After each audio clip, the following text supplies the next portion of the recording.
The goal with this activity is to work on your rotational capabilities. If you have any drop-off in external rotation, it's a really good move.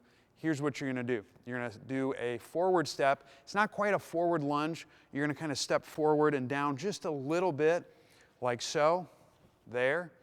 And when I do that step, I want to make sure I get whole foot contact. The foot, knee, hip, chest, eye is all kind of centered like this. You're not dropping way down. You're staying pretty high up. Now, as you do that, you're going to do a fake chop away from the front leg. So what that's going to look like is I'll start with the ball right at about my head height, but off to the left side, because I'm going to step forward with the left leg. And you're going to step, stick the landing, fake chop, but you want to do it all at the same time, just like so. Now I'm going to stick it. Just like that. You'll notice I'm looking straight ahead. If you really want to make it a little more advanced, you can alternate sides like so. Make it a walking one.